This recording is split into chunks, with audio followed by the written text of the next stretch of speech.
नमस्कार, सत श्री अकाल, आदाब। केथीएन प्राइम न्यूज़ ਵਿੱਚ ਆਪ ਸਭ ਦਾ ਸਵਾਗਤ ਹੈ। ਅੱਜ ਅਸੀਂ ਤੁਹਾਡੀ ਮੁਲਾਕਾਤ ਕਰਵਾਵਾਂਗੇ ਪੰਜਾਬ ਦੇ ex RTS commissioner doctor Pankaj Mahajan ji ਦੇ ਨਾਲ। ਇਸ ਵੇਲੇ ਬੀਜੇਪੀ ਪੰਜਾਬ ਦੇ ਐਜੂਕੇਸ਼ਨ ਸੈੱਲ ਦੇ ਕਨਵੀਨਰ ਨੇ।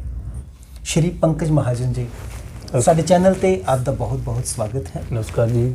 ਤੁਸੀਂ ਮੌਜੂਦਾ ਸਮੇਂ ਦੇ ਵਿੱਚ ਬੀਜੇਪੀ ਐਜੂਕੇਸ਼ਨ ਸੈੱਲ ਪੰਜਾਬ ਦੇ ਕਨਵੀਨਰ ਹੋ ਤੇ ਸਭ ਤੋਂ ਅਹਿਮ ਗੱਲ ਜਿਹੜੀ ਹੈ ਜੋ ਹਰ ਇੱਕ ਸਮਾਜ ਵਾਸਤੇ, ਹਰ ਇੱਕ ਦੇਸ਼ ਵਾਸਤੇ ਹੁੰਦੀ, ਉਹ ਐਜੂਕੇਸ਼ਨ ਅਤੇ ਹੈਲਥ ਹੁੰਦੀ ਹੈ।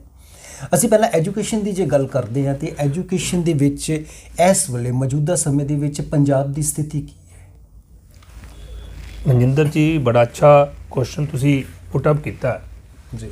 ਮੈਨੂੰ ਐਸਾ ਲੱਗਦਾ ਕਿ ਅੱਜ ਪੰਜਾਬ ਦੇ ਅੰਦਰ ਐਜੂਕੇਸ਼ਨ ਦੀ ਜੋ ਸਥਿਤੀ ਹੈ, ਉਹ ਸੜਕਾਂ 'ਤੇ ਆਪਾਂ ਜਦੋਂ ਚੱਲਦੇ ਹਾਂ, ਕਿਸੇ ਮੰਤਰੀ ਦੇ ਘਰ ਦੇ ਬਾਹਰ ਜਾਂਦੇ ਹਾਂ, ਕਿਸੇ ਮੁੱਖ ਮੰਤਰੀ ਦੇ ਘਰ ਦੇ ਬਾਹਰ ਜਾਂਦੇ ਹਾਂ, ਤਾਂ ਉੱਥੋਂ ਸਾਨੂੰ ਨਜ਼ਰ ਆ ਜਾਣੀ ਚਾਹੀਦੀ ਹੈ। ਉਹਦਾ ਕਾਰਨ ਹੈ ਕਿ ਪੰਜਾਬ ਦੇ ਅਲੱਗ-ਅਲੱਗ ਸਿੱਖਿਆ ਨਾਲ ਜੁੜੀਆਂ ਜਿਹੜੀਆਂ ਵੀ ਆਰਗੇਨਾਈਜੇਸ਼ਨਸ ਨੇ, ਚਾਹੇ ਉਹ ਏਡਡ ਸਕੂਲਾਂ ਦੀ ਆਰਗੇਨਾਈਜੇਸ਼ਨ ਹੈ, ਚਾਹੇ ਉਹ ਰਾਸਾ ਹੈ ਜਿਹਨੂੰ ਆਪਾਂ ਰੈਕੋਗਨਾਈਜ਼ਡ ਐਫੀਲੀਏਟਡ ਸਕੂਲ ਐਸੋਸੀਏਸ਼ਨ ਕਹਿੰਦੇ ਹਾਂ, ਚਾਹੇ ਉਹ Punjab state college teacher union ਹੈ, ਚਾਹੇ ਉਹ ਆਂਗਣਵਾੜੀ ਵਰਕਰਸ ਨੇ, ਉਹ ਅੱਜ ਸੜਕਾਂ ਦੇ ਉੱਤੇ ਉਤਰੇ ਨੇ। ਉਹਦਾ ਕਾਰਨ ਇਹ ਹੈ ਕਿ ਪਿਛਲੇ 5 ਸਾਲ ਦੇ ਦੌਰਾਨ ਜਿਹੜੀ ਕਾਂਗਰਸ ਸਰਕਾਰ ਰਹੀ, ਉਹਨੇ 5 ਸਾਲ ਦੇ ਅੰਦਰ ਸਿਰਫ ਝੂਠ ਪੰਜਾਬ ਦੇ ਲੋਕਾਂ ਨੂੰ ਐਜੂਕੇਸ਼ਨ ਦੇ ਫੀਲਡ ਦੇ ਅੰਦਰ ਦਿੱਤਾ। ਬਾਕੀ ਫੀਲਡ ਦੇ ਅੰਦਰ ਵੀ ਦਿੱਤਾ। ਮੈਂ ਪਹਿਲਾਂ ਪੰਜਾਬ ਦੇ ਸਿੱਖਿਅਕ ਢਾਂਚੇ ਦੀ ਗੱਲ ਕਰਾਂਗਾ ਜੀ।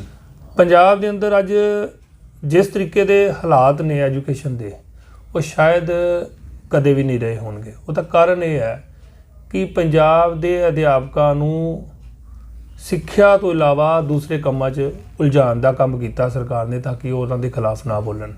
ਪੰਜਾਬ ਦੇ ਅੰਦਰ ਅੱਜ ਕਈ ਸਾਲਾਂ ਬਾਅਦ ਤੁਹਾਨੂੰ ਦੇਖਣ ਨੂੰ ਮਿਲਣਗੇ ਵੀ ਸਿੱਖਿਆ ਦੇ ਅੰਦਰ ਜਿਹੜੇ ਟੀਚਰਸ ਨੇ, ਉਹ ਸਿੱਖਿਆ ਪ੍ਰੋਵਾਈਡਰ ਦੇ ਨਾਂ 'ਤੇ, ਕੰਪਿਊਟਰ ਟੀਚਰ ਦੇ ਨਾਂ 'ਤੇ, ਕੋਈ ਸਿੱਖਿਆ ਜਿਹੜਾ 56 32 83 52 ਪੋਸਟਾਂ ਦੀ ਗਿਣਤੀ ਦੇ ਹਿਸਾਬ ਨਾਲ ਉਹਨਾਂ ਦੀ ਨਿਯੁਕਤੀ ਜਿਹੜੀ ਆ, ਉਹਨਾਂ ਦੇ ਸਕੇਲ ਜਿਹੜੇ ਆ ਉਹਨਾਂ ਨੂੰ ਦਿੱਤੇ ਜਾ ਰਹੇ ਆ। ਅੱਜ ਸਾਰੀਆਂ ਸਰਕਾਰਾਂ ਨੇ, ਹਰਿਆਣਾ ਨੇ, ਯੂਪੀ ਨੇ ਆਪਣਾ ਜਿਹੜਾ ਹੈ ਉਹ 7ਵਾਂ ਪੇ ਕਮਿਸ਼ਨ ਲਾਗੂ ਕਰਤਾ, ਲੇਕਿਨ ਪੰਜਾਬ ਦੀ ਸਰਕਾਰ ਨੇ ਵਚਨ ਦਿੱਤਾ ਸੀ 2016 'ਚ ਵੀ ਜਦੋਂ ਅਸੀਂ ਆਵਾਂਗੇ, ਅਸੀਂ ਆਉਂਦੇ ਹਾਂ ਪੰਜਾਬ ਦੇ ਟੀਚਰਸ ਨੂੰ ਪੇ ਕਮਿਸ਼ਨ ਲਾਗੂ ਕਰਾਂਗੇ। ਪੇ ਕਮਿਸ਼ਨ ਹੁਣ ਲਾਗੂ ਕੀਤਾ, ਉਹ ਵੀ ਲੰਗੜਾ ਪੇ ਕਮਿਸ਼ਨ ਦਿੱਤਾ। ਅੱਜ ਪੰਜਾਬ ਦੇ ਟੀਚਰਸ ਦੇ ਲਗਭਗ 31 ਭੱਤੇ ਸਰਕਾਰ ਨੇ ਬੰਦ ਕਰਤੇ ਜੀ। ਬਾਰਡਰ 'ਚ ਪੜ੍ਹਾਉਣ ਵਾਲੇ ਟੀਚਰ ਦੀਆਂ ਸਮੱਸਿਆਵਾਂ ਅਲੱਗ ਨੇ, ਉਹਨਾਂ ਦਾ ਬਾਰਡਰ ਅਲਾਉਂਸ ਬੰਦ ਕਰਤਾ। ਜਿਹੜੇ ਟੀਚਰਸ ਸਾਇੰਸ ਸਬਜੈਕਟ ਨੂੰ ਪੜ੍ਹਾਉਂਦੇ ਨੇ, ਉਹਨਾਂ ਦਾ ਸਾਇੰਸ ਭੱਤਾ ਬੰਦ ਕਰਤਾ। ਸਰਕਾਰ ਮਤਲਬ ਕਿ ਕਿਤੋਂ 1 ਰੁਪਈਆ ਵੀ ਜਿਹੜਾ ਵਾ ਉਹ ਬਚ ਜਾਏ, ਇਹਨੂੰ ਲੈ ਕੇ ਕੰਮ ਕਰ ਰਹੀ ਹੈ। ਮੈਂ ਇਸ ਟੀਚਰਸ ਤੋਂ ਇਲਾਵਾ ਏਡਡ ਸਕੂਲਾਂ ਦੀ ਗੱਲ ਕਰਾਂਗਾ ਜੀ। ਏਡਡ ਸਕੂਲ ਪੰਜਾਬ ਦੇ ਅੰਦਰ ਸਿੱਖਿਆ ਦੇ ਖੇਤਰ ਦੇ ਅੰਦਰ ਪਿਛਲੇ ਲੰਬੇ ਸਮੇਂ ਤੋਂ 1967 ਤੋਂ ਬੜਾ ਲੰਬਾ ਯੋਗਦਾਨ ਪਾ ਰਹੇ ਜੀ। ਪੰਜਾਬ 'ਚ ਕੁੱਲ 484 ਏਡਡ ਸਕੂਲਾਂ 'ਚ ਲਗਭਗ 10,000 ਟੀਚਰਸ ਦੀ ਭਰਤੀ ਸੀ ਜੀ, ਔਰ ਅੱਜ ਪੰਜਾਬ ਦੇ ਅੰਦਰ ਸਿਰਫ 2,000 ਟੀਚਰ ਹੈਗੇ। ਉਹਦਾ ਕਾਰਨ ਕੀ ਹੈ ਕਿ ਸਰਕਾਰ ਨੇ ਜਿਹੜੇ ਵੀ ਸਕੂਲ ਦੇ ਅੰਦਰ, ਏਡਡ ਸਕੂਲ ਦੇ ਅੰਦਰ ਟੀਚਰ ਦੀ ਅਸਾਮੀ ਖਾਲੀ ਹੁੰਦੀ ਹੈ, ਉੱਥੇ ਭਰਨ ਦਾ ਬੈਨ ਲਗਾ ਦਿੱਤਾ ਜੀ। ਮਤਲਬ ਕਿ ਅੱਜ ਜੇ ਹਾਊਸ ਰੈਂਟ ਬਾਕੀ ਪੰਜਾਬ ਦੇ ਟੀਚਰਸ ਨੂੰ ਮਿਲ ਰਿਹਾ, ਤਾਂ ਏਡਡ ਸਕੂਲਾਂ ਦੇ ਟੀਚਰਸ ਨੂੰ ਹਾਊਸ ਰੈਂਟ ਵੀ 5ਵੇਂ ਪੇ ਕਮਿਸ਼ਨ ਦੇ ਹਿਸਾਬ ਨਾਲ ਮਿਲ ਰਿਹਾ ਜੀ। ਮਤਲਬ ਕਿ ਉਹਨਾਂ ਦੀਆਂ ਨਾ ਪੋਸਟਾਂ ਉਹਨਾਂ ਨੂੰ ਦੇ ਰਹੀ ਹੈ ਸਰਕਾਰ, ਗ੍ਰਾਂਟ 'ਚ ਕੱਟ ਲਾਉਣ ਦੀ ਬਜਾਏ ਟੀਚਰ 'ਚ ਕੱਟ ਲਾਤਾ। ਮਤਲਬ ਕਿ ਤੁਸੀਂ ਆਪੇ ਸਮਝ ਲਓ ਵੀ ਜੇ 95% ਗ੍ਰਾਂਟ 10,000 ਟੀਚਰਾਂ ਨੂੰ ਮਿਲਦੀ ਹੈ, ਤੇ 2,000 ਟੀਚਰਾਂ ਨੂੰ ਗ੍ਰਾਂਟ ਆਪੇ 20% ਹੋ ਗਈ। ਇਸ ਕਰਕੇ ਉਹਨਾਂ ਦੀ ਪੈਨਸ਼ਨ ਵੀ ਬਹਾਲੀ ਜਿਹੜੀ ਹੈ, ਸਾਡੀ ਜਿਹੜੀ ਪਿਛਲੀ ਸਰਕਾਰ ਭਾਜਪਾ ਔਰ ਅਕਾਲੀ ਦਲ ਦੀ ਸੀ, ਉਹਦੇ 'ਚ ਸਾਡੇ ਯਤਨਾਂ ਦੇ ਨਾਲ ਇਹ ਜਿਹੜੀ ਹੈ ਪੈਨਸ਼ਨ ਵੀ ਜਿਹੜੀ ਹੈ ਏਡਡ ਸਕੂਲਾਂ ਦੇ ਟੀਚਰਸ ਨੂੰ ਦਿੱਤੀ ਗਈ। ਔਰ ਅੱਜ ਹਾਲਾਤ ਇਹ ਆ ਕਿ ਏਡਡ ਸਕੂਲਾਂ ਦੇ ਟੀਚਰ, ਜਿੱਥੋਂ ਕਿ ਸਾਡੇ ਪੰਜਾਬ ਦੇ ਮੁੱਖ ਮੰਤਰੀ ਏਡਡ ਸਕੂਲ 'ਚ ਪੜ੍ਹੇ ਆ, ਉਹਨਾਂ ਦੇ ਘਰ ਦੇ ਬਾਹਰ ਧਰਨਾ ਲਗਾ ਕੇ ਬੈਠੇ ਆ ਜੀ। ਮੈਨੂੰ ਲੱਗਦਾ ਕਿ ਕਾਲਜ ਟੀਚਰਸ, ਕਾਲਜ ਦੇ ਸਟੂਡੈਂਟਸ ਦੇ ਪੇਪਰ ਨਹੀਂ ਹੋ ਪਾ ਰਹੇ। ਉਹਦਾ ਕਾਰਨ ਇਹ ਹੈ ਵੀ ਜਿਹੜੇ ਕਾਲਜਾਂ ਦੇ ਟੀਚਰਸ ਨੇ ਉਹ ਸਟ੍ਰਾਈਕ 'ਤੇ ਆ, ਪਿਛਲੇ ਲਗਭਗ 1.5 ਮਹੀਨੇ ਤੋਂ ਸਟ੍ਰਾਈਕ 'ਤੇ ਬੈਠੇ ਆ। ਮਤਲਬ ਪੰਜਾਬ ਕੀ ਪੂਰੇ ਦੇਸ਼ ਦੇ ਕਾਲਜ ਟੀਚਰਸ ਨੂੰ ਆਪਾਂ UGC ਨਾਲ ਲਿੰਕ ਕਰਨੇ ਆ, ਇਹ ਪਹਿਲੀ ਸਰਕਾਰ ਹੈ ਜਿਹਨੇ ਉਹਨਾਂ ਨੂੰ ਡੀਲਿੰਕ ਕਰਤਾ ਜੀ UGC ਦੇ ਸਕੇਲਸ ਨਾਲੋਂ ਡੀਲਿੰਕ ਕਰਤਾ। ਜੀ ਦੂਸਰਾ ਉਹਨਾਂ ਨੂੰ 7ਵਾਂ ਪੇ ਕਮਿਸ਼ਨ ਜਿਹੜਾ ਦਿੱਤਾ ਉਹ ਨਾ ਦੇ ਬਰਾਬਰ ਦਿੱਤਾ ਹੀ ਨਹੀਂ ਹੈ। ਇਸ ਕਰਕੇ ਸਰਕਾਰ ਸਖਤੀ ਉਹਨਾਂ ਤੇ ਕਰ ਰਹੀ ਹੈ। ਜਿਹੜੀ ਪ੍ਰਾਈਵੇਟਲੀ ਏਡਡ ਜਿਹੜੇ ਕਾਲਜ ਨੇ ਉਹਨਾਂ ਤੇ ਇੱਕ ਆਪਣਾ ਨੁਮਾਇੰਦਾ ਬਿਠਾਤਾ ਉਹਨਾਂ ਨੂੰ ਚੈੱਕ ਕਰਨ ਲਈ, ਜੀ ਪਰ ਉਹਨਾਂ ਦੇ ਕੀ ਰਹੀ ਹੈ ਸਰਕਾਰ? ਕੁਝ ਵੀ ਨਹੀਂ ਦੇ ਰਹੀ। ਇਸ ਕਰਕੇ ਉਹ ਵੀ ਅੱਜ ਸਟ੍ਰਾਈਕ ਤੇ ਨੇ। ਰਾਸਾ ਜਿਹਨੂੰ ਆਪਾਂ ਬਹੁਤ ਵੱਡਾ ਯੋਗਦਾਨ, ਮਤਲਬ ਹਜ਼ਾਰਾਂ ਦੀ ਗਿਣਤੀ 'ਚ, ਲੱਖਾਂ ਲੋਕ ਹਜ਼ਾਰਾਂ ਦੀ ਗਿਣਤੀ 'ਚ ਸਕੂਲ ਨੇ, ਲੱਖਾਂ ਜਿਹੜੇ ਟੀਚਰਸ ਨੇ ਅੱਜ ਰੈਕੋਗਨਾਈਜ਼ਡ ਐਂਡ ਐਫੀਲੀਏਟਡ ਸਕੂਲਸ ਦੇ ਅੰਦਰ ਕੰਮ ਕਰ ਰਹੇ ਆ। ਜੀ ਤਾਂ ਉਹ ਜਿਹੜੇ ਸਕੂਲ ਨੇ ਉਹਨਾਂ ਨੂੰ ਇੰਡਸਟਰੀ ਵਾਲੇ ਖਰਚੇ, ਚਾਹੇ ਉਹਨਾਂ ਦੇ ਬਿਜਲੀ ਦੇ ਬਿੱਲ ਹੈ, ਚਾਹੇ ਉਹਨਾਂ ਦੀਆਂ ਬੱਸਾਂ ਦੇ ਖਰਚੇ ਹੈ, ਅਸੀਂ ਇਹ ਕਹਿੰਦੇ ਆ ਕਿ ਜਦੋਂ ਸਾਡੀ ਸਰਕਾਰ ਆਏਗੀ ਇਹਨਾਂ ਸਕੂਲਾਂ ਦੇ ਜਿਹੜੇ ਖਰਚੇ ਆ, ਜਿਹੜੇ ਇਹਨਾਂ ਸਕੂਲਾਂ ਦੇ ਉੱਤੇ ਜਿਹੜੇ ਟੈਕਸ ਨੇ ਉਹ ਹਰਿਆਣਾ ਔਰ ਹਿਮਾਚਲ ਪੈਟਰਨ ਦੇ ਲਗਾਏ ਜਾਣਗੇ। ਕੱਲ ਉਹਨਾਂ ਦੀ ਵੀ ਇੱਕ ਮੀਟਿੰਗ ਅਸੀਂ ਆਪਣੀ ਚੋਣ ਮੈਨੀਫੈਸਟੋ ਕਮੇਟੀ ਨਾਲ ਕਰਾਂ ਜਾਣਾ। ਮਤਲਬ ਕਿ ਜਿਸ ਸਟੇਟ ਦੇ ਅੰਦਰ ਐਜੂਕੇਸ਼ਨ ਦਾ ਇੰਨਾ ਬੁਰਾ ਹਾਲ ਹੋਏਗਾ, ਮੈਨੂੰ ਲੱਗਦਾ ਕਿ ਉਹ ਸਟੇਟ ਕਿੱਦਾਂ ਤਰੱਕੀ ਕਰ ਸਕਦੀ ਹੈ। ਵਾਅਦੇ ਤਾਂ ਬਹੁਤ ਵੱਡੇ ਵੱਡੇ, ਨਵਜੋਤ ਸਿੰਘ ਸਿੱਧੂ ਜੀ ਕਹਿ ਰਹੇ ਕਿ ਮੇਰਾ ਪੰਜਾਬ ਮਾਡਲ, ਜਿਹੜੇ ਪਿਛਲੇ 5 ਸਾਲ 'ਚ ਕਿਹਦਾ ਪੰਜਾਬ ਮਾਡਲ ਸੀਗਾ? ਮਤਲਬ ਕਿ ਲੋਕਾਂ ਨੂੰ ਧੋਖਾ ਦੇਣ ਦਾ ਕੰਮ ਕਰ ਰਹੇ। ਮੇਰਾ ਪੰਜਾਬ ਮਾਡਲ ਕੀ ਹੈ? ਅੱਜ ਅਸੀਂ ਘੋਸ਼ਣਾਵਾਂ ਕਰ ਰਹੇ ਹਾਂ ਕਿ ਸਾਰਿਆਂ ਨੂੰ ਲੈਪਟਾਪ ਦੇਵਾਂਗੇ। ਕਿੰਨੇ ਲੋਕਾਂ ਨੂੰ ਲੈਪਟਾਪ ਮਿਲਿਆ? ਜੀ ਲੈਪਟਾਪ ਜ਼ਰੂਰੀ ਹੈ ਕਿ ਬੱਚਿਆਂ ਦੀ ਫ੍ਰੀ ਐਜੂਕੇਸ਼ਨ ਜ਼ਰੂਰੀ ਹੈ। ਇਸ ਕਰਕੇ ਮੈਨੂੰ ਲੱਗਦਾ ਕਿ ਐਜੂਕੇਸ਼ਨ ਫੀਲਡ ਦੇ ਅੰਦਰ ਇੱਕ ਤਾਂ ਅਸੀਂ ਪਿਛਲੇ ਆਪਣੇ ਜਿਹੜਾ ਕੰਮ ਕੀਤਾ ਉਹਦੇ 'ਚ ਸਭ ਵਾਅਦੇ ਕੀਤੇ ਆ ਜੀ ਕਿ ਸਾਡੀ ਸਰਕਾਰ ਆਉਣ ਦੇ ਪਹਿਲੀ ਕੈਬਨਿਟ ਦੇ ਅੰਦਰ ਹੀ ਪੰਜਾਬ ਦੇ ਅੰਦਰ ਐਜੂਕੇਸ਼ਨ ਕਮਿਸ਼ਨ ਦੀ ਸਥਾਪਨਾ ਕਰਾਂਗੇ। ਜੀ ਠੀਕ ਹੈ, ਅਸੀਂ ਬਾਕੀ ਕਮਿਸ਼ਨ ਬਣਾਉਂਦੇ ਆ, ਰਾਈਟ ਟੂ ਸਰਵਿਸ ਕਮਿਸ਼ਨ ਬਣਿਆ ਪੰਜਾਬ ਦੇ ਅੰਦਰ, PC ਕਮਿਸ਼ਨ ਬਣਿਆ ਪੰਜਾਬ ਦੇ ਅੰਦਰ, SC ਕਮਿਸ਼ਨ ਬਣਿਆ, ਲੇਕਿਨ ਸਭ ਤੋਂ ਜ਼ਿਆਦਾ ਜ਼ਰੂਰਤ ਹੈ ਇਸ ਵੇਲੇ ਪੰਜਾਬ ਦੇ ਅੰਦਰ ਜਿਹੜਾ ਉਹ ਐਜੂਕੇਸ਼ਨ ਕਮਿਸ਼ਨ ਦੀ ਜ਼ਰੂਰਤ ਹੈ। ਕਿਉਂਕਿ ਐਜੂਕੇਸ਼ਨ ਨਾਲ ਸੰਬੰਧਿਤ ਸਮੱਸਿਆਵਾਂ ਨੂੰ ਲੈ ਕੇ ਲੋਕ ਕਿੱਥੇ ਜਾਣਗੇ? ਜੀ ਇਸ ਕਰਕੇ ਮੈਨੂੰ ਲੱਗਦਾ ਕਿ ਇੱਕ ਬਹੁਤ ਵੱਡਾ ਧੋਖਾ ਪੰਜਾਬ ਦੇ ਲੋਕਾਂ ਦੇ ਨਾਲ ਪਿਛਲੇ 5 ਸਾਲ 'ਚ ਕੀਤਾ, ਔਰ ਉਹਦੇ ਤੇ ਪੰਜਾਬ ਦੀ ਕਾਂਗਰਸ ਜਿਹੜੀ ਆਪਣੇ ਆਪ ਨੂੰ ਨਵਾਂ ਮਾਡਲ ਦੇ ਨਾਂ ਤੇ ਲੋਕਾਂ ਨੂੰ ਗੁੰਮਰਾਹ ਕਰ ਰਹੀ ਹੈ। ਔਰ ਆਉਣ ਵਾਲੇ ਸਮੇਂ ਦੇ ਅੰਦਰ ਕੇਜਰੀਵਾਲ ਵੀ ਬਹੁਤ ਵੱਡਾ ਧੋਖਾ ਪੰਜਾਬ ਦੇ ਲੋਕਾਂ ਨਾਲ ਕਰਨ ਜਾ ਰਿਹਾ। ਲੋਕਾਂ ਨੂੰ ਸੁਚੇਤ ਰਹਿਣਾ ਚਾਹੀਦਾ। ਔਰ ਐਜੂਕੇਸ਼ਨ ਫੀਲਡ ਦੇ ਅੰਦਰ ਮੈਨੂੰ ਲੱਗਦਾ ਕਿ ਲੋਕਾਂ ਨੂੰ ਇਹਨਾਂ ਦੇ ਝੂਠੇ ਲਾਰਿਆਂ 'ਚ ਨਹੀਂ ਆਉਣਾ ਚਾਹੀਦਾ। ਜੀ ਐਕਚੁਅਲ 'ਚ ਪੰਜਾਬ ਦੇ ਅੰਦਰ ਪਿਛਲੇ 5 ਸਾਲ 'ਚ ਕੀ ਕੰਮ ਹੋਇਆ, ਔਰ ਸੈਂਟਰ ਗਵਰਨਮੈਂਟ ਜਿਹੜੀ ਨਵੀਂ ਐਜੂਕੇਸ਼ਨ ਪਾਲਿਸੀ ਲੈ ਕੇ ਆਈ ਹੈ ਉਹਨੂੰ ਇੰਪਲੀਮੈਂਟ ਕਰਨ 'ਚ ਵੀ ਅੜਚਨਾਂ ਪੈਦਾ ਕੀਤੀਆਂ ਜਾ ਰਹੀਆਂ। ਸੈਂਟਰ ਗਵਰਨਮੈਂਟ ਨੇ 2016 ਦੇ ਅੰਦਰ ਆਪਣਾ ਪੇ ਕਮਿਸ਼ਨ ਦੇ ਦਿੱਤਾ। ਅੱਜ ਕਿੰਨੇ ਸਾਲ ਹੋ ਗਏ? 5 ਸਾਲ ਪੰਜਾਬ ਦੀ ਸਰਕਾਰ ਲੋਕਾਂ ਦਾ ਪੇ ਕਮਿਸ਼ਨ ਲਾਗੂ ਨਹੀਂ ਕਰ ਸਕੀ ਟੀਚਰਸ ਦਾ।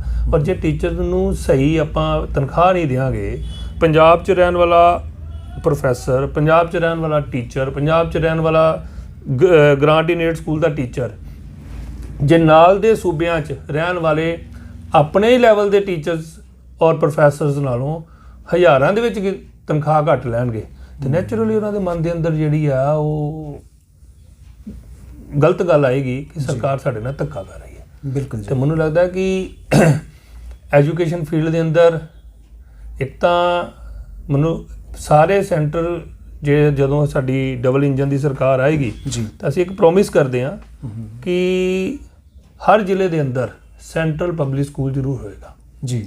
ਔਰ ਸੈਂਟਰਲ ਪਬਲਿਕ ਸਕੂਲ ਹੋਣ ਦਾ ਇੱਕ ਫਾਇਦਾ ਹੈ ਕਿ CBSE ਦਾ ਗਰੀਬ ਬੱਚਿਆਂ ਲਈ ਇੱਕ ਅੱਛੀ ਐਜੂਕੇਸ਼ਨ ਦਾ ਜਿਹੜਾ ਔਰ ਪ੍ਰਬੰਧ ਕੀਤਾ ਜਾਏਗਾ। ਜੀ। ਇਸ ਤੋਂ ਇਲਾਵਾ ਸੈਂਟਰਲ ਯੂਨੀਵਰਸਿਟੀ ਅੱਜ ਬਠਿੰਡਾ ਦੇ ਅੰਦਰ ਬਣੀ। ਮਤਲਬ 70 ਸਾਲ ਕਾਂਗਰਸ ਨੇ ਰਾਜ ਕੀਤਾ, ਸੈਂਟਰਲ ਯੂਨੀਵਰਸਿਟੀ ਪੰਜਾਬ ਦੇ ਅੰਦਰ ਨਹੀਂ ਆਈ। ਪੰਜਾਬ ਦੇ ਅੰਦਰ IIM ਦੀ ਸਥਾਪਨਾ ਅੰਮ੍ਰਿਤਸਰ ਦੇ ਅੰਦਰ ਸੈਂਟਰਲ ਗਵਰਨਮੈਂਟ ਨੇ ਕੀਤੀ।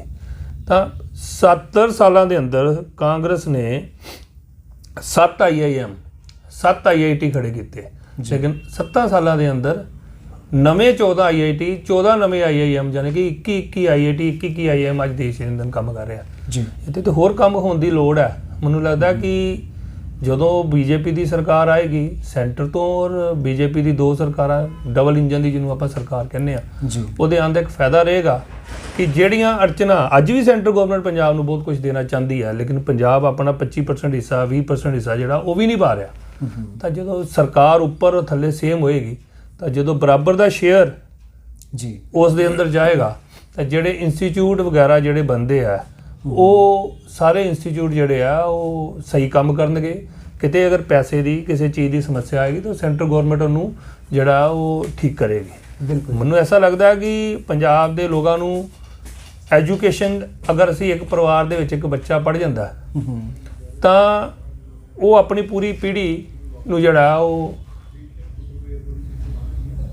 ਪੜ੍ਹਾਈ ਵੀ ਦਿੰਦਾ ਜੀ, ਖਾਣਾ ਵੀ ਦਿੰਦਾ ਔਰ ਉਹਨਾਂ ਦੀ ਹਰ ਤਰ੍ਹਾਂ ਦੀ ਜਿਹੜੀ ਆ ਉਹ ਸੁਵਿਧਾਵਾਂ ਵੀ ਉਹਨੂੰ ਜਿਹੜੀਆਂ ਦਿੱਤੀਆਂ ਜਾ ਸਕਦੀਆਂ। ਜਿਹੜਾ ਪਰਿਵਾਰ 'ਚ ਬੱਚਾ ਨਹੀਂ ਪੜ੍ਹਦਾ ਉਹ ਨਸ਼ਿਆਂ 'ਚ ਪਏਗਾ। ਜਦੋਂ ਨਸ਼ਿਆਂ 'ਚ ਪਏਗਾ ਤੇ ਨੈਚੁਰਲੀ ਹੈ ਕਿ ਉਸ ਪਰਿਵਾਰ ਦੇ ਹਜ਼ਾਰਾਂ ਸਾਡੇ ਪੰਜਾਬ ਦੇ ਨੌਜਵਾਨ ਜਿਹੜੇ ਨਸ਼ਿਆਂ 'ਚ ਜਾ ਕੇ ਉਹ ਖਤਮ ਹੋਏ ਆ। ਉਹਦਾ ਕਾਰਨ ਇਹੋ ਹੀ ਹੈ ਕਿ ਪੰਜਾਬ ਦੇ ਅੰਦਰ ਐਜੂਕੇਸ਼ਨ ਦਾ ਜਿਹੜਾ ਸਿਸਟਮ ਹੈ ਉਹ ਠੀਕ ਨਹੀਂ ਹੈ। ਉਹਨੂੰ ਠੀਕ ਕਰਨ ਲਈ ਭਾਜਪਾ ਦੇ ਨਾਲ ਲੋਕਾਂ ਨੂੰ ਜੁੜਨਾ ਚਾਹੀਦਾ, ਨੌਜਵਾਨਾਂ ਨੂੰ ਸਮਝਣਾ ਚਾਹੀਦਾ ਕਿ ਜੇ ਸਹੀ ਐਜੂਕੇਸ਼ਨ ਅੱਜ ਪੰਜਾਬ ਦੇ ਅੰਦਰ ਲੈਣੀ ਹੈ ਤਾਂ ਬੀਜੇਪੀ ਦੀ ਸਰਕਾਰ ਆਏ, ਡਬਲ ਇੰਜਨ ਦੀ ਸਰਕਾਰ ਆਏ, ਪੰਜਾਬ ਦੇ ਅੰਦਰ ਨਵੇਂ IIT IIM ਨਵੇਂ ਇੰਸਟੀਚਿਊਟ ਖੁੱਲ੍ਹਣ ਔਰ ਇੰਡਸਟਰੀ ਆਏ ਜੀ, ਉਹ ਤਾਂ ਹੀ ਪੋਸੀਬਲ ਹੈ ਜੇ ਪੰਜਾਬ ਦੇ ਅੰਦਰ। ਹਾਂਜੀ ਸਰ, ਜਿਸ ਤਰ੍ਹਾਂ ਤੁਸੀਂ BJP Punjab convener education cell ਦੇ ਕਨਵੀਨਰ ਹੋ ਜੀ, ਤਾਂ ਬਤੌਰ ਐਜੂਕੇਸ਼ਨ ਸੈੱਲ ਦੇ ਕਨਵੀਨਰ ਹੋਣ ਦੇ ਨਾਤੇ ਤੁਸੀਂ ਕੀ ਸਮਝਦੇ ਹੋ ਕਿ ਪੰਜਾਬ ਦੇ ਵਿੱਚ ਸਿੱਖਿਆ ਨੂੰ ਲੈ ਕੇ ਕੀ ਸੁਧਾਰ ਹੋਣੇ ਚਾਹੀਦੇ ਨੇ? ਮੈਂ ਦੱਸਿਆ ਜੀ ਤੁਹਾਨੂੰ ਕਿ ਪੰਜਾਬ ਦੇ ਅੰਦਰ ਹਰ ਸ਼ਹਿਰ ਦੇ ਅੰਦਰ, ਹਰ ਜ਼ਿਲ੍ਹੇ ਦੇ ਅੰਦਰ ਗਵਰਨਮੈਂਟ ਕਾਲਜ ਹੋਣਾ ਜ਼ਰੂਰੀ। ਗਵਰਨਮੈਂਟ ਕਾਲਜ ਜਿਹੜੇ ਉਹ ਜ਼ਰੂਰੀ। ਗਵਰਨਮੈਂਟ ਕਾਲਜ ਹੋਣ ਦੇ ਨਾਲ ਇਹ ਹੋਏਗਾ ਕਿ ਜਿਹੜੇ ਬੱਚੇ ਵਿਚਾਰੇ ਪ੍ਰਾਈਵੇਟ ਕਾਲਜਾਂ 'ਚ ਨਹੀਂ ਪੜ੍ਹ ਸਕਦੇ, ਜਿਹੜੀਆਂ ਬੱਚੀਆਂ ਨਹੀਂ ਪੜ੍ਹ ਸਕਦੀਆਂ, ਖਾਸ ਕਰਕੇ ਜਿਹੜੇ ਕੰਢੀ ਏਰੀਆ, ਜਿਹੜਾ ਬਾਰਡਰ ਏਰੀਆ ਜੀ, ਉਹਨਾਂ 'ਚ ਤੇ ਹਰ ਸ਼ਹਿਰ ਦੇ ਅੰਦਰ ਜਿਹੜਾ ਵਾ ਹਰ 20 ਕਿਲੋਮੀਟਰ ਦੇ ਉੱਪਰ ਗਵਰਨਮੈਂਟ ਕਾਲਜ ਖੋਲ੍ਹਣਾ ਚਾਹੀਦਾ। ਕੋਈ ਬਹੁਤ ਔਖਾ ਕੰਮ ਨਹੀਂ ਹੈ, ਪਰ ਸਰਕਾਰ ਅਸਲ 'ਚ ਇਹ ਪੈਸਾ ਜਿਹੜਾ ਉਹ ਲਾਣਾ ਹੀ ਨਹੀਂ ਚਾਹੁੰਦੀ ਕਿਸੇ ਪਾਸੇ ਵੀ। ਸਰਕਾਰ ਚਾਹੁੰਦੀ ਹੈ ਕਿ ਕਿਸੇ ਤਰੀਕੇ ਤੋਂ ਛੁਟਕਾਰਾ ਪਾ ਲਈਏ, ਕਿਉਂਕਿ ਜਿਹੜੀਆਂ ਫ੍ਰੀ ਦੀਆਂ ਸਕੀਮਾਂ, ਫ੍ਰੀ ਦਾ ਲੋਕਾਂ ਨੂੰ ਲਾਲਚ ਦਿੱਤੇ ਜਾ ਰਹੇ ਆ, ਉਹ ਹੀ ਬਜਟ ਜਿਹੜਾ ਉਹਦੇ 'ਚ ਹੀ ਪੂਰਾ ਹੋ ਜਾਂਦਾ ਉਹਨਾਂ ਦਾ। ਤਾਂ ਸਰਕਾਰ ਕੋਲ ਹੈ ਕੁਛ ਨਹੀਂ ਹੈ, ਸਿਰਫ ਸਵਾ ਸੁੱਕੀਆਂ ਖਾਲੀ ਘੋਸ਼ਣਾਵਾਂ ਕਰਨ ਦੇ, ਝੂਠੀਆਂ ਘੋਸ਼ਣਾਵਾਂ ਕਰਨ ਦੇ। ਨਾ ਤਾਂ ਕੇਜਰੀਵਾਲ ਅਜੇ ਤੱਕ ਦੱਸ ਸਕਿਆ ਕਿ ਜਿੰਨੀਆਂ ਘੋਸ਼ਣਾਵਾਂ ਕੀਤੀਆਂ ਉਹਨਾਂ ਨੂੰ ਇੰਪਲੀਮੈਂਟ ਕਿੱਦਾਂ ਕਰਾਂਗੇ। ਨਾ ਅਸੀਂ ਇਹ ਗੱਲ ਕਰਦੇ ਹਾਂ ਅਸੀਂ ਇਸ ਬਾਰੇ, ਪਰ ਸੈਕੰਡਲੀ ਜਿਹੜੀ ਸਰ ਐਜੂਕੇਸ਼ਨ ਦੀ ਅਸੀਂ ਗੱਲ ਕੀਤੀ, ਐਜੂਕੇਸ਼ਨ ਦੇ ਨਾਲ ਜਿਹੜੀ ਬੇਸਿਕ ਇੱਕ ਨੀਡ ਹੈਗੀ ਆ ਉਹ ਹੈਗੀ ਹੈਲਥ ਦੀ, ਕਿਉਂਕਿ ਹੈਲਥ ਜਿਹੜੀ ਹੈ ਖਾਸ ਕਰਕੇ ਜਿਹੜੇ ਗਰੀਬ ਤਬਕੇ ਦੇ ਲੋਕ ਹੈ ਜਾਂ ਦੂਸਰੇ, ਉਹਨਾਂ ਨੂੰ ਜਿਹੜੀ ਬੁਨਿਆਦੀ ਜਿਹੜੀਆਂ ਮੈਡੀਕਲ ਜਿਹੜੀਆਂ ਫੈਸਿਲਿਟੀਜ਼ ਹੈ ਉਹ ਮਿਲਣੀਆਂ ਬਹੁਤ ਜ਼ਰੂਰੀ ਹੈ। ਇਸ ਵੇਲੇ ਪੰਜਾਬ ਦੇ ਵਿੱਚ ਕੀ ਸਥਿਤੀ ਹੈ ਖਾਸ ਕਰਕੇ ਹੈਲਥ ਨੂੰ ਲੈ ਕੇ? ਐਸਾ ਹੈ ਕਿ ਕਿਸੇ ਵੀ ਦੇਸ਼, ਕਿਸੇ ਵੀ ਸਟੇਟ, ਕਿਸੇ ਵੀ ਸਿਟੀ ਦੇ ਅੰਦਰ ਉਨੀ ਦੇਰ ਤਰੱਕੀ ਨਹੀਂ ਹੋ ਸਕਦੀ, ਉਨੀ ਦੇਰ ਖੁਸ਼ਹਾਲੀ ਨਹੀਂ ਆ ਸਕਦੀ ਜਿੰਨੀ ਦੇਰ ਤੱਕ ਉੱਥੋਂ ਦਾ ਐਜੂਕੇਸ਼ਨ ਔਰ ਹੈਲਥ ਸਿਸਟਮ ਠੀਕ ਨਹੀਂ ਹੁੰਦਾ ਜੀ। ਇਹ ਦੋ ਬੁਨਿਆਦੀ ਜ਼ਰੂਰਤਾਂ ਜਿਹੜੀਆਂ ਠੀਕ ਹੋਣੀਆਂ ਚਾਹੀਦੀਆਂ ਜੀ। ਸਰਕਾਰ ਆਉਣ ਤੋਂ ਬਾਅਦ ਲਗਭਗ 2-2.5 ਸਾਲ ਕਾਂਗਰਸ ਦੀ ਸਰਕਾਰ ਨੇ ਮੋਦੀ ਸਰਕਾਰ ਵੱਲੋਂ ਲਿਆਂਦੀ ਯੋਜਨਾ ਜਿਹੜੀ ਸੀ ਮੈਡੀਕਲ ਹੈਲਥ ਜਿਹੜਾ ਇੰਸ਼ੋਰੈਂਸ ਹੈ ਜੀ, ਉਹ ਲਾਗੂ ਨਹੀਂ ਕੀਤੀ। ਬਾਅਦ 'ਚ ਉਹਦਾ ਨਾਂ ਬਦਲ ਕੇ ਉਹਨੂੰ, ਕਿਉਂਕਿ ਪੈਸਾ ਸੈਂਟਰ ਦਾ ਸੀਗਾ, ਕੁਛ ਹਿੱਸਾ ਪੰਜਾਬ ਦਾ ਵੀ ਸੀਗਾ, ਉਹਨੂੰ ਸਰਬੱਤ ਬੀਮਾ ਯੋਜਨਾ ਦੇ ਨਾਂ ਤੇ ਲੈ ਕੇ ਆਏ। ਅੱਜ ਹਜ਼ਾਰਾਂ ਲੋਕਾਂ ਨੂੰ ਉਸ ਸਰਬੱਤ ਬੀਮਾ ਯੋਜਨਾ ਜਾਂ ਜਿਹੜੀ ਸੈਂਟਰ ਦੀ ਜਿਹੜੀ 5 ਲੱਖ ਤੱਕ ਦੇ ਬੀਮਾ ਦੀ ਯੋਜਨਾ ਹੈ ਉਹਦਾ ਫਾਇਦਾ ਮਿਲਿਆ। ਅੱਜ ਤੁਸੀਂ ਹਸਪਤਾਲਾਂ 'ਚ ਜਾਓਗੇ ਤੁਹਾਨੂੰ ਕਈ ਲੋਕ ਮਰੀਜ਼ ਇਹੋ ਜਿਹੇ ਮਿਲਣਗੇ ਜਿਨ੍ਹਾਂ ਦਾ ਕਾਰਡ ਬਣਿਆ ਔਰ ਉਸ ਯੋਜਨਾ ਦਾ ਲਾਭ ਲੈ ਕੇ ਆ ਰਹੇ ਆ ਜੀ। ਪਿਛਲੇ 70 ਸਾਲਾਂ 'ਚ ਕਾਂਗਰਸ ਨੇ ਦੇਸ਼ ਦੇ ਨਾਗਰਿਕਾਂ ਨੂੰ 5 ਰੁਪਏ ਦੀ ਹੈਲਥ ਦੀ ਕੋਈ ਯੋਜਨਾ ਨਹੀਂ ਦਿੱਤੀ। ਇਹ ਬੜੀ ਵੱਡੀ ਯੋਜਨਾ, ਪੂਰੇ ਵਿਸ਼ਵ ਦੇ ਅੰਦਰ ਇਸ ਯੋਜਨਾ ਦੀ ਵਰਲਡ ਹੈਲਥ ਆਰਗੇਨਾਈਜੇਸ਼ਨ ਨੇ ਵੀ ਤਾਰੀਫ ਕੀਤੀ ਹੈ ਵੀ ਇੰਡੀਆ ਵਰਗੇ ਐਡੇ ਵੱਡੇ ਦੇਸ਼ ਦੇ ਅੰਦਰ ਵਰਲਡ ਹੈਲਥ ਆਰਗੇਨਾਈਜੇਸ਼ਨ ਨੇ ਕਿਹਾ ਕਿ ਹੈਲਥ ਨਾਲ ਸੰਬੰਧਿਤ ਐਡੀ ਵੱਡੀ ਲੋਕਾਂ ਦੇ ਭਲੇ ਦੀ ਇੱਕ ਗਰੀਬਾਂ ਲਈ ਇੱਕ ਯੋਜਨਾ ਲੈ ਕੇ ਆਇਆ। ਵੈਕਸੀਨੇਸ਼ਨ ਦੂਸਰੀ ਐਗਜ਼ਾਮਪਲ ਹੈ ਸੈਂਟਰ ਗਵਰਨਮੈਂਟ ਦੀ ਜੀ। ਅੱਜ 141 ਕਰੋੜ ਲੋਕਾਂ ਨੂੰ ਵੈਕਸੀਨੇਸ਼ਨ, 141 ਕਰੋੜ ਵੈਕਸੀਨੇਸ਼ਨ ਲੱਗ ਗਈ ਹੈ ਜੀ। ਲਗਭਗ 90% ਲੋਕ ਜਿਹੜਾ ਨੂੰ ਫਸਟ ਡੋਜ਼ ਕੰਪਲੀਟ ਹੋ ਗਈ ਹੈ। ਉਸ ਵੈਕਸੀਨੇਸ਼ਨ ਨੂੰ ਲੈ ਕੇ ਜਿਸ ਤਰੀਕੇ ਦਾ ਭਰਮ, ਚਾਹੇ ਉਹ ਸਮਾਜਵਾਦੀ ਪਾਰਟੀ ਦੇ ਅਖਿਲੇਸ਼ ਯਾਦਵ ਹੀ, ਚਾਹੇ ਉਹ ਪੰਜਾਬ ਦੇ ਲੀਡਰ ਸੀ, ਚਾਹੇ ਕਾਂਗਰਸ ਦੇ ਕੁਝ ਲੀਡਰਾਂ ਨੇ ਜੋ ਗੱਲ ਕਈ ਲੋਕਾਂ ਨੂੰ, ਔਰ ਉਹਦਾ ਨਤੀਜਾ ਆ ਗਿਆ ਅੱਜ 10% ਅਸੀਂ ਅੱਜ ਵੀ ਪਿੱਛੇ ਆ। ਕਿ ਅੱਜ ਸਾਡੇ ਰਾਹੁਲ ਗਾਂਧੀ ਜੀ ਨੇ ਕਿਹਾ ਕਿ 3 ਸਾਲ 'ਚ ਵੀ ਅਸੀਂ ਲੋਕਾਂ ਨੂੰ ਇੰਜੈਕਸ਼ਨ ਹੀ ਲਵਾ ਪਾਵਾਂਗੇ। ਅੱਜ ਦਸੰਬਰ ਹੋਇਆ, ਦਸੰਬਰ 'ਚ ਅਸੀਂ 90% ਅੰਕੜਾ ਪਾਰ ਕਰ ਲਿਆ। ਅੱਜ ਕੈਂਪ ਲੱਗੇ ਆ, ਲਵਾਉਣ ਵਾਲੇ ਨਹੀਂ ਆ, ਲਾਉਣ ਵਾਲੇ ਹੈ ਜੀ।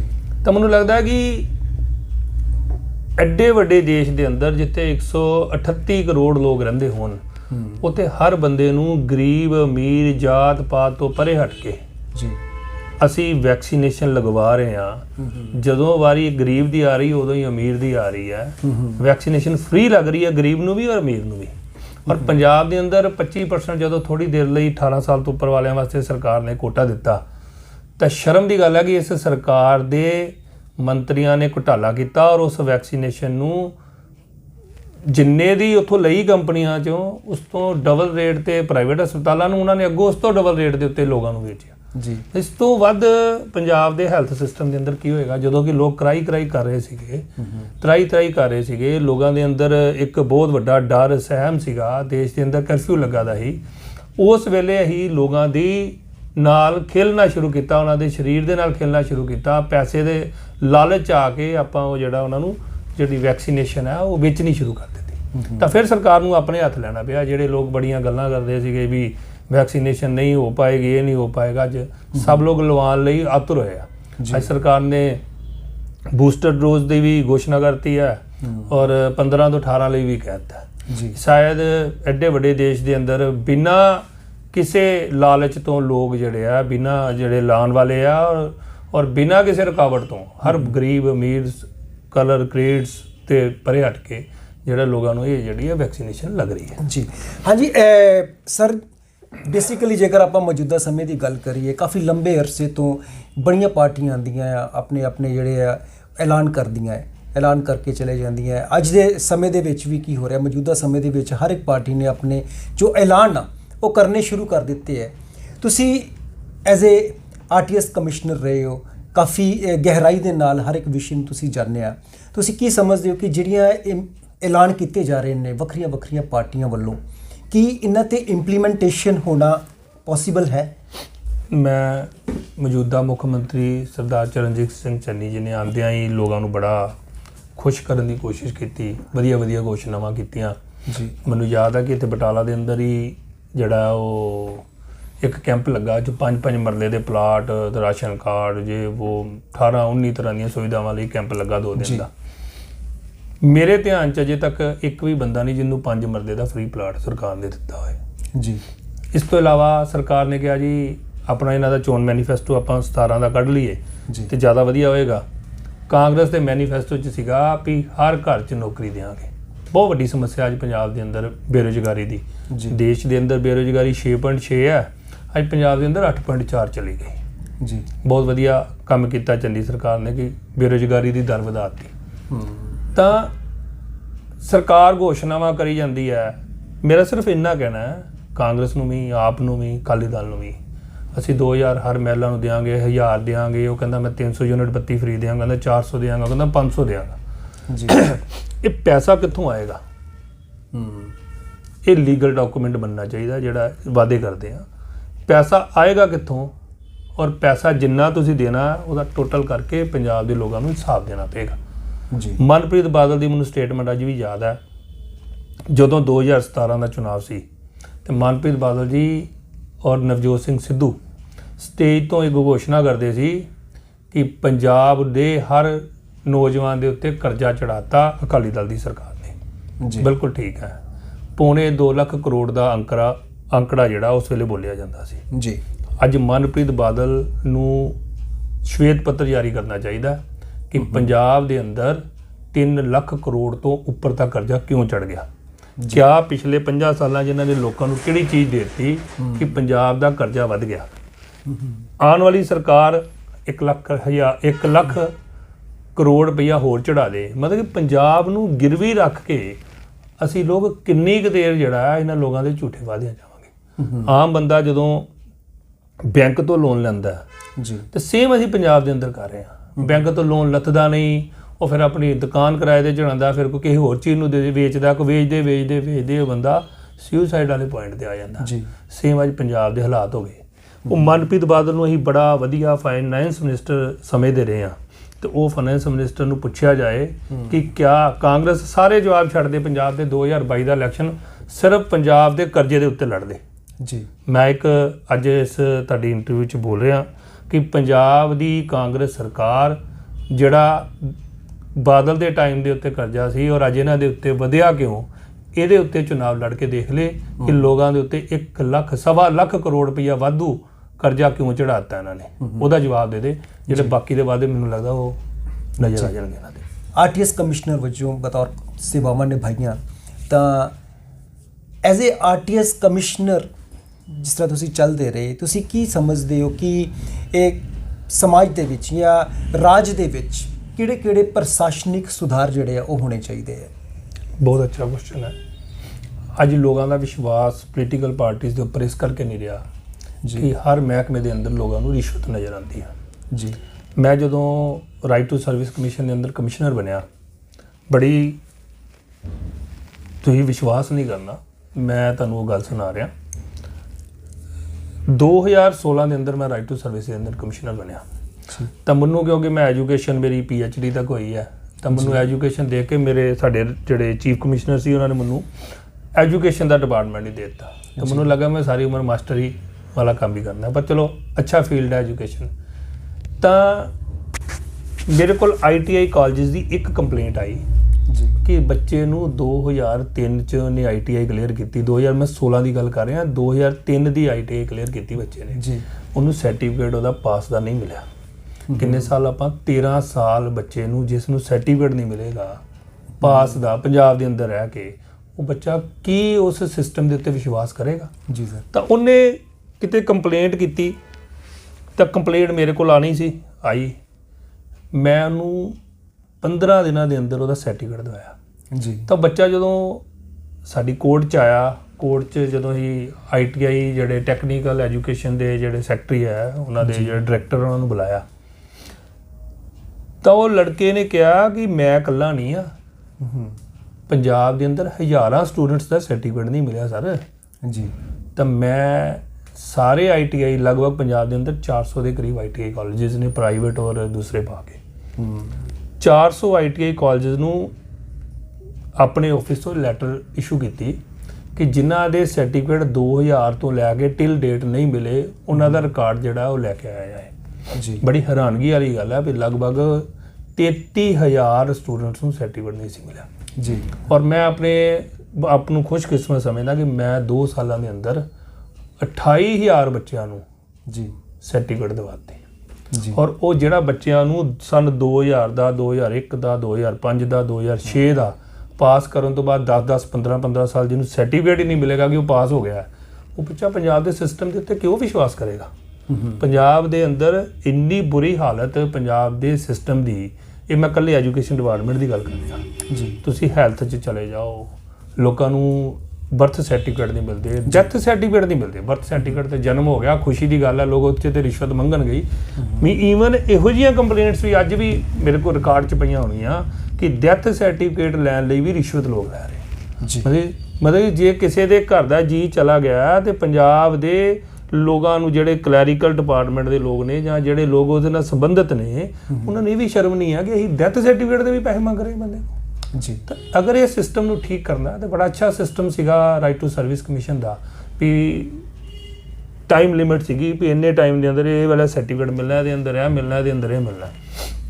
ਲੇਕਿਨ ਇਸ ਸਰਕਾਰ ਨੇ ਆਪਣੇ ਰਾਜਨੀਤਿਕ ਜਿਹੜਾ ਉਹ ਰਿਵੈਂਜ ਕੱਢਦੇ ਹੋਏ ਉਸ ਕਮਿਸ਼ਨ ਨੂੰ ਬੰਦ ਕਰਤਾ ਜੀ। ਸਾਨੂੰ ਕੋਈ ਦੁੱਖ ਨਹੀਂ, ਕਮਿਸ਼ਨ ਬੰਦ ਕਰਤਾ, ਲੇਕਿਨ ਉਸ ਕਮਿਸ਼ਨ ਦੀ ਜਗ੍ਹਾ ਜਿਹੜਾ ਨਵਾਂ ਕਮਿਸ਼ਨ ਬਣਿਆ, ਮੈਂ RTI 'ਚ ਉਹਦੀ ਜਾਣਕਾਰੀ ਲਈ ਹੈ। ਸਾਡੇ ਕਮਿਸ਼ਨ ਨੇ 42000 ਕੇਸ ਸੋਲਵ ਕੀਤੇ 2 ਸਾਲ ਦੇ ਅੰਦਰ ਜੀ। ਪਿਛਲੇ 3 ਸਾਲ ਤੋਂ ਜਿਹੜਾ ਨਵਾਂ ਕਮਿਸ਼ਨ ਬਣਿਆ, ਉਹਨੂੰ ਇੱਕ ਵੀ ਕੰਪਲੇਂਟ ਨਹੀਂ ਗਈ ਜੀ। ਮਤਲਬ ਤੁਸੀਂ ਹੈਰਾਨ ਹੋਵੋਗੇ ਕਿ ਜਾਂ ਪੰਜਾਬ ਦੇ ਅੰਦਰ ਭ੍ਰਿਸ਼ਟਾਚਾਰ ਖਤਮ ਹੋ ਗਿਆ ਬਿਲਕੁਲ, ਤੇ ਜਾਂ ਮਤਲਬ ਕਿ ਉਹ ਕਮਿਸ਼ਨ ਦਾ ਤੁਸੀਂ ਵੀ ਨਾਂ ਨਹੀਂ ਸੁਣਿਆ ਹੈਗਾ, Punjab transparency and delivery of public service act. ਮੈਂ ਉਹਦਾ ਨਾਂ ਹੀ ਬੋਲਣ ਲੱਗੇ, ਸ਼ਾਇਦ ਪਿੰਡਾਂ ਦੇ, ਸ਼ਹਿਰਾਂ ਦੇ ਆਮ ਬੰਦਾ ਵੀ ਜਿਹੜਾ ਉਹਨੂੰ ਅੱਧਾ ਘੰਟਾ ਲੱਗ ਜਾਂਦਾ ਉਹਦਾ ਨਾਮ ਯਾਦ ਕਰਦੇ ਆ।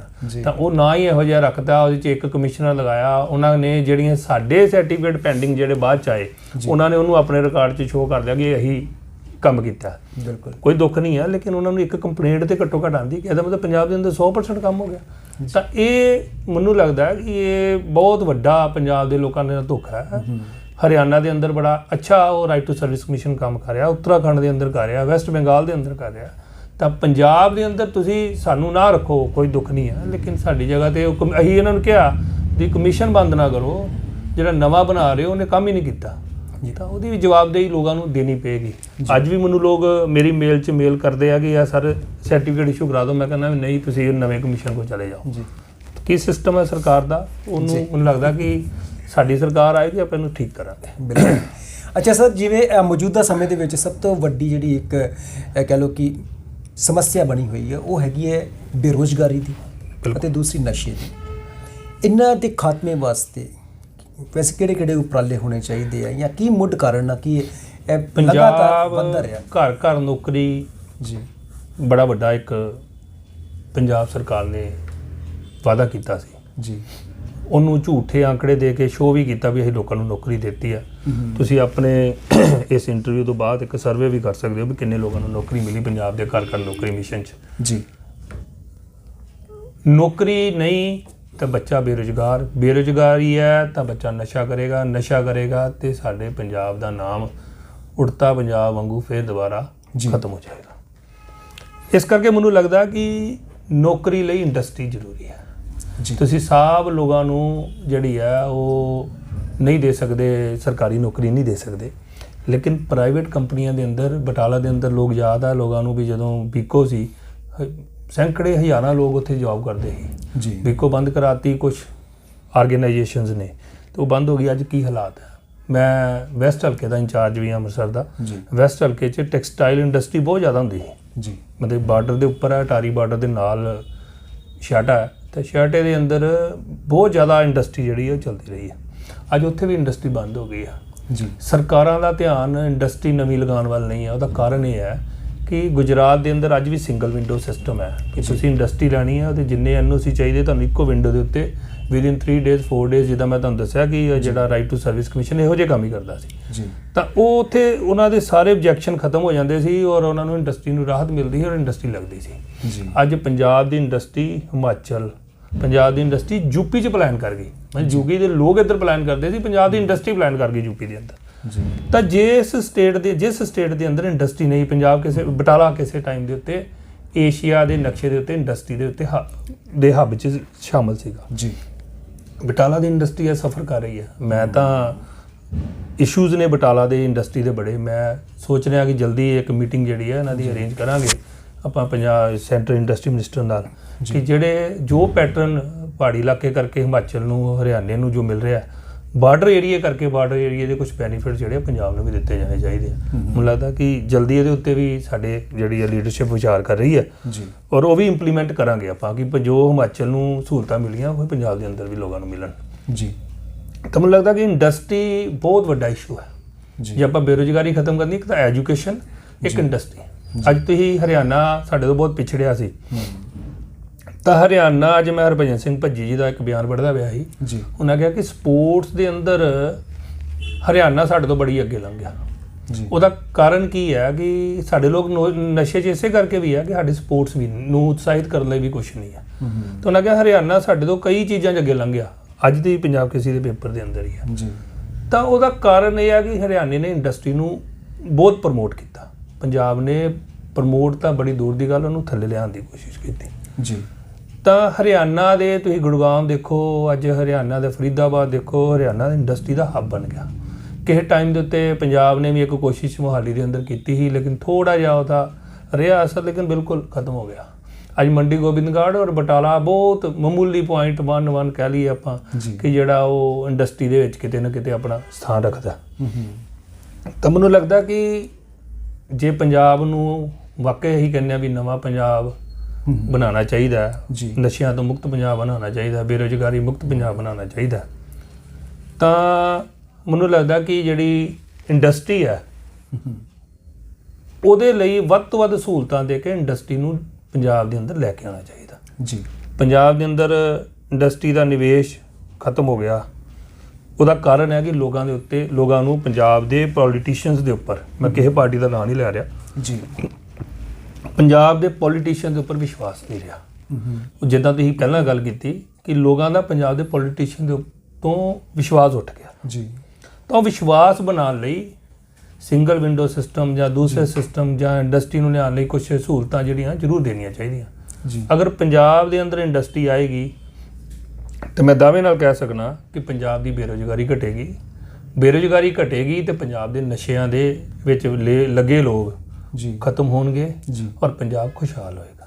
ਹਾਂਜੀ ਸਰ, ਜਿਵੇਂ ਕਿ ਤੁਸੀਂ ਕਾਫੀ ਲੰਬੇ ਅਰਸੇ ਤੋਂ ਬੀਜੇਪੀ ਦੇ ਵੱਖ-ਵੱਖ ਸੰਗਠਨਾਂ ਦੇ ਵਿੱਚ, ਵੱਖ-ਵੱਖ ਅਦਾਰਿਆਂ ਦੇ ਵਿੱਚ ਕੰਮ ਕਰਦੇ ਆ ਰਹੇ, ਕਾਫੀ ਤਜਰਬਾ ਹੋ ਗਿਆ ਇੱਕ ਰਾਜਨੀਤੀ ਦਾ, ਤੇ ਹਰ ਇੱਕ ਪਾਰਟੀ ਦੇ ਰਾਜਨੇਤਾਵਾਂ ਨੂੰ ਵੀ ਦੇਖ ਲਿਆ ਕਿ ਉਹ ਕਿਹੜੇ-ਕਿਹੜੇ ਤਰੀਕੇ ਨਾਲ ਵਿਚਰਨ ਡਏ ਆ, ਤਾਂ ਬੜੀ ਗੂੜਤਾ ਦੇ ਨਾਲ ਇਸ ਚੀਜ਼ ਦੇ ਵਿੱਚ ਤੁਹਾਨੂੰ ਗਿਆਨ ਵੀ ਹੈ, ਤਾਂ ਵਿਚਰ ਵੀ ਰਹੇ ਹੋ, ਤੇ ਲੋਕਾਂ ਦੀ ਨਬਜ਼ ਵੀ ਪਹਿਚਾਣਦੇ ਹੋ, ਲੋਕਾਂ ਦੇ ਦੁੱਖ ਦਰਦ ਵੀ ਪਹਿਚਾਣਦੇ ਹੋ। ਤੁਸੀਂ ਕੀ ਸਮਝਦੇ ਹੋ ਕਿ 2022 ਦੇ ਵਿੱਚ ਜਿਸ ਤਰ੍ਹਾਂ ਤੁਸੀਂ ਬੀਜੇਪੀ ਵਾਸਤੇ ਬਹੁਤ ਜ਼ਿਆਦਾ ਵਰਕ ਕੀਤਾ ਹੈ, ਤੁਹਾਨੂੰ ਐਜ਼ ਏ MLA ਮੌਕਾ ਦੇਣਗੇ? ਐਸਾ ਹੈ ਕਿ ਮੈਨੂੰ ਪਤਾ ਵੀ ਨਹੀਂ ਮੈਂ ਬੀਜੇਪੀ 'ਚ ਜਾਣਾ ਜੀ। ਮੈਂ 1987 ਤੋਂ ਵਿਦਿਆਰਥੀ ਪਰਿਸ਼ਦ ਦੇ ਅੰਦਰ ਕੰਮ ਕਰ ਰਿਹਾ ਜੀ। 35 ਸਾਲ ਲਗਭਗ ਮੈਂ ਵਿਦਿਆਰਥੀ ਪਰਿਸ਼ਦ ਦੇ ਅੰਦਰ ਕੰਮ ਕੀਤੇ। ਬਾਅਦ 'ਚ ਰਾਈਟ ਟੂ ਸਰਵਿਸ ਕਮਿਸ਼ਨ ਦੇ ਅੰਦਰ ਕਮਿਸ਼ਨਰ ਬਣਿਆ ਜੀ। ਕਮਿਸ਼ਨਰ ਬਣਨ ਤੋਂ ਬਾਅਦ ਮੈਨੂੰ ਮੇਰਾ ਇੰਟਰਸਟ ਸਾਇੰਸ ਫੀਲਡ ਦੇ ਅੰਦਰ, ਕਿਉਂਕਿ ਮੈਂ ਬਹੁਤ ਸਾਇੰਸ ਫੇਅਰਸ ਦੇ ਅੰਦਰ ਨੈਸ਼ਨਲ ਇੰਟਰਨੈਸ਼ਨਲ ਲੈਵਲ ਤੇ ਕੰਮ ਕੀਤਾ ਜੀ। ਪਰ ਸੰਗਠਨ ਨੂੰ ਲੱਗਾ ਕਿ ਨਹੀਂ, ਸਪੋਰਟਸ ਦੇ ਅੰਦਰ ਪੰਜਾਬ ਦੇ ਅੰਦਰ ਕੰਮ ਕਰਨਾ ਚਾਹੀਦਾ, ਤੇ ਮੈਨੂੰ ਕ੍ਰੀੜਾ ਭਾਰਤੀ ਦਾ ਕੰਮ, ਖੇਡ ਭਾਰਤੀ ਦਾ ਕੰਮ ਦਿੱਤਾ ਜੀ। ਤੇ ਮੈਂ ਖੇਡ ਭਾਰਤੀ ਦੇ ਅੰਦਰ ਕੰਮ ਕਰ ਰਿਹਾ ਜੀ। ਸੰਗਠਨ ਨੂੰ ਲੱਗਾ ਕਿ ਨਹੀਂ, ਐਜੂਕੇਸ਼ਨ ਨਾਲ ਸੰਬੰਧਿਤ ਹੈ, ਪਿਛਲੇ ਲੰਬੇ ਸਮੇਂ ਤੋਂ ਵਿਦਿਆਰਥੀ ਪਰਿਸ਼ਦ ਨਾਲ ਜੁੜੇ ਐਜੂਕੇਸ਼ਨ ਇਸ਼ੂਜ਼ ਨੂੰ ਚੁੱਕਣਾ ਚਾਹੀਦਾ, ਤਾਂ ਬੀਜੇਪੀ ਦੇ ਅੰਦਰ ਐਜੂਕੇਸ਼ਨ ਸੈੱਲ ਦਾ ਕੰਮ ਕਰਨਾ ਚਾਹੀਦਾ, ਮੈਂ ਉੱਧਰ ਕਰ ਲੈਂਦੇ ਹਾਂ ਜੀ। ਐਸਾ ਹੈ ਕਿ ਲੋਕਾਂ ਨੂੰ ਲੱਗਦਾ ਕਿ ਮੇਰੀ ਟਿਕਟ ਫਾਈਨਲ ਹੋ ਗਈ, ਕਿਸੇ ਦੀ ਕੁਛ ਨਹੀਂ ਹੈ ਜੀ। ਮੇਰਾ ਇਹ ਮੰਨਣਾ ਹੈ ਕਿ ਆਪਣਾ ਕੰਮ ਕਰੀ ਜਾਣਾ ਚਾਹੀਦਾ ਜੀ। ਸੰਗਠਨ ਜਿੱਥੇ ਕਿਸੇ ਦੀ ਡਿਊਟੀ ਲਗਾਏਗਾ ਉਹਨੂੰ ਉਸ ਡਿਊਟੀ ਨੂੰ ਨਿਭਾਉਣਾ ਚਾਹੀਦਾ ਜੀ। ਮੈਨੂੰ ਇਹਦੇ ਬਾਰੇ ਕੋਈ ਨੌਲੇਜ ਨਹੀਂ ਹੈ, ਇਹ ਕੌਣ ਕਰਦਾ, ਕਿੱਥੇ ਬਹਿ ਕੇ ਕਿਸੇ ਨੂੰ ਕਹਿੰਦਾ। ਸਾਨੂੰ ਸੰਗਠਨ ਦਾ, ਸਾਨੂੰ ਉੱਪਰੋਂ ਹਾਈ ਕਮਾਂਡ ਦਾ ਜਦੋਂ ਫੋਨ ਆਏਗਾ ਵੀ ਤੁਸੀਂ ਇਹ ਕੰਮ ਕਰਨਾ, ਇਹ ਕਰ ਲਾਂਗੇ, ਜੇ ਉਹ ਕਹਿਣਗੇ ਤੁਸੀਂ ਅੰਮ੍ਰਿਤਸਰ ਚਲ ਗਏ ਹੋ, ਵੈਸਟ ਚਲ ਕੇ ਜਾਈਏ, ਉੱਥੇ ਚਲੇ ਗਏ, ਕਹਿੰਦੇ ਐਜੂਕੇਸ਼ਨ ਤੇ ਇੱਥੇ ਚਲੇ ਗਏ, ਉੱਥੇ ਚਲੇ ਗਏ ਜੀ। ਇਸ ਕਰਕੇ ਐਸਾ ਮੈਨੂੰ ਨਹੀਂ ਲੱਗਦਾ ਕੋਈ ਐਸਾ ਸਿਸਟਮ ਦੇ ਅੰਦਰ ਕੁਝ ਹੈ ਜੀ। ਬਾਕੀ ਅੱਛਾ ਸਰ, ਅਸੀਂ ਸਪੋਜ਼ ਕਰਦੇ ਹਾਂ ਕਿ ਪਾਰਟੀ ਇਹ ਸੇਵਾ ਦਾ ਮੌਕਾ ਦਿੰਦੀ ਹੈ, ਮਤਲਬ ਕਿ ਐਜ਼ ਏ MLA ਤੁਸੀਂ ਇੱਥੇ ਬਟਾਲਾ ਕਨਸਟੀਟਿਊਂਸੀ ਦੇ ਵਿੱਚ ਆਉਂਦੇ ਹੋ, ਤੇ ਸਭ ਤੋਂ ਪਹਿਲਾ ਜਿਹੜਾ ਤੁਹਾਡਾ ਉਪਰਾਲਾ ਕੀ ਹੋਵੇਗਾ, ਖਾਸ ਕਰਕੇ ਬੇਰੁਜ਼ਗਾਰੀ ਨੂੰ ਤੇ ਇੰਡਸਟਰੀ ਨੂੰ ਲੈ ਕੇ? ਐਸਾ ਹੈ ਕਿ ਮੈਂ ਆਵਾਂ ਨਾ ਆਵਾਂ ਜੀ, ਮੈਨੂੰ ਨਹੀਂ ਪਤਾ ਕਿੰਨੇ ਆਉਣਾ, ਜਿਹੜਾ ਵੀ ਆਏਗਾ ਵਧੀਆ ਆਏਗਾ ਜੀ, ਲੇਕਿਨ ਜਿਹੜਾ ਵੀ ਆਏ ਜੀ, ਮੇਰੀ ਉਹਦੇ ਅੱਗੇ ਬੇਨਤੀ ਹੈ ਕਿ ਇੰਡਸਟਰੀ ਲਈ 5 ਸਾਲ ਹੀ ਜ਼ੋਰ ਲਗਾਏ। ਜੀ। ਇੰਡਸਟਰੀ ਦੀਆਂ ਜਿਹੜੀਆਂ ਸਹੂਲਤਾਂ ਬੰਦ ਆ, ਉਹਨਾਂ ਨੂੰ ਇੰਡਸਟਰੀ ਨੂੰ ਸਿੰਗਲ ਵਿੰਡੋ ਸਿਸਟਮ 'ਚ ਸਰਕਾਰ ਵਾਸਤੇ ਜ਼ੋਰ ਲਗਾਉਣਾ ਚਾਹੀਦਾ, ਬਟਾਲੇ ਦੇ ਸਭ ਪੋਲੀਟੀਸ਼ੀਅਨਸ ਨੂੰ ਇਕੱਠੇ ਹੋ ਕੇ। ਜੀ। ਜੇ ਬਟਾਲੇ ਦੀ ਇੰਡਸਟਰੀ ਦੁਬਾਰਾ ਖੜੀ ਹੋ ਗਈ ਤੇ ਮੈਂ ਦਾਅਵੇ ਨਾਲ ਕਹਿ ਸਕਦਾ ਕਿ ਬਟਾਲੇ 'ਚੋਂ ਨਸ਼ਾ ਭੱਜ ਜਾਏਗਾ। ਉਹਦਾ ਕਾਰਨ ਹੈ ਕਿ ਅੱਜ ਵੀ ਮੇਰੇ ਸੰਪਰਕ 'ਚ ਬੜੇ ਲੋਕ ਆਉਂਦੇ ਆ, ਮੈਨੂੰ ਕਿਤੇ 10,000 'ਚ ਰਖਾ ਦਿਓ, ਮੈਨੂੰ 8,000 'ਚ ਰਖਾ ਦਿਓ। ਤੇ ਇੰਡਸਟਰੀ ਹੋਏਗੀ ਤੇ ਬਦੋ-ਬਦੀ ਇੰਡਸਟਰੀ ਨੂੰ ਲੋਕਾਂ ਦੀ ਲੋੜ ਹੈ ਜੀ। ਤੇ ਇੰਡਸਟਰੀ ਲੋਕਾਂ ਨੂੰ ਆਪਣੇ ਅੰਦਰ ਕੰਮ ਦੇਗੀ। ਜਿਹੜਾ ਬੰਦਾ ਕੰਮ 'ਚ ਰੁੱਝਾ ਹੋਏਗਾ ਉਹਨੂੰ ਰੋਜ਼ਗਾਰ ਮਿਲੇਗਾ, ਰੋਟੀ ਲੈ ਕੇ ਆਏਗਾ, ਉਹ ਨਸ਼ੇ ਤੋਂ ਦੂਰ ਰਹੇਗਾ ਜੀ। ਅੱਜ ਬਟਾਲੇ ਨੂੰ ਇੰਡਸਟਰੀ ਔਰ ਐਜੂਕੇਸ਼ਨ ਦੀ ਬਹੁਤ ਜ਼ਰੂਰਤ ਹੈ। ਮੈਨੂੰ ਲੱਗਦਾ ਕਿ ਬਟਾਲੇ ਦੇ ਲਾਗੇ ਚਾਗੇ ਅਗਰ ਬੀਜੇਪੀ ਦੀ ਸਰਕਾਰ ਪੰਜਾਬ ਦੇ ਅੰਦਰ ਆਉਂਦੀ ਹੈ ਤਾਂ ਲਾਗੇ ਚਾਗੇ ਬਟਾਲੇ ਦੇ ਅੰਦਰ ਇੰਡਸਟਰੀ ਲਈ ਬੜੀ ਜਗ੍ਹਾ ਹੈ ਜੀ। ਸੈਂਟਰ ਗਵਰਨਮੈਂਟ ਨੂੰ ਪਿੱਛੇ ਜੀ ਮੈਨੂੰ ਲੱਗਾ ਸੀ ਵੀ ਸ਼ਾਇਦ ਜਿਹੜੀ ਹੈ ਆਪਣੇ ਸੈਂਟਰ ਗਵਰਨਮੈਂਟ ਪੰਜਾਬ ਦੇ ਅੰਦਰ ਜਿਹੜਾ ਪ੍ਰੋਸੈਸਿੰਗ ਯੂਨਿਟ ਲਗਾ ਰਹੀ ਹੈ ਜੀ, ਤਾਂ ਕਲਾਨੌਰ ਦੀ ਆਵਾਜ਼ ਆਈ ਸੀ, ਬਟਾਲੇ ਦੇ ਲੱਗੇ ਹੀ ਹੈ ਜੀ। ਲੇਕਿਨ ਮੈਨੂੰ ਲੱਗਦਾ ਕਿ ਇੰਡਸਟਰੀ ਵਾਸਤੇ ਜ਼ੋਰ ਲਗਾਉਣਾ ਚਾਹੀਦਾ। ਮੈਂ ਜਿੱਥੋਂ ਤੱਕ ਜੋ ਮੇਰੇ ਲਈ ਬਣੇਗਾ, ਹੁਣ ਵੀ ਮੈਂ ਉਹ ਬਾਅਦ ਦੀ ਨਹੀਂ ਗੱਲ ਕੋਈ ਵੀ ਕਰ ਰਿਹਾ ਜੀ, ਉਹ ਮੈਂ ਇੰਡਸਟਰੀ ਵਾਸਤੇ ਜ਼ੋਰ ਲਗਾਵਾਂਗਾ। ਬਟਾਲੇ 'ਚ ਜੇ ਇੰਡਸਟਰੀ ਆਏਗੀ ਜੀ, ਬਟਾਲਾ ਕੀ ਪੰਜਾਬ ਦੇ ਅੰਦਰ ਜਿੰਨੀ ਵੱਧ ਇੰਡਸਟਰੀ ਲੱਗੇਗੀ ਉਨਾ ਵੱਧ ਤੋਂ ਵੱਧ ਬੇਰੁਜ਼ਗਾਰੀ ਘਟੇਗੀ ਜੀ। ਬੇਰੁਜ਼ਗਾਰੀ ਘਟੇਗੀ, ਨਸ਼ਾ ਘਟੇਗਾ।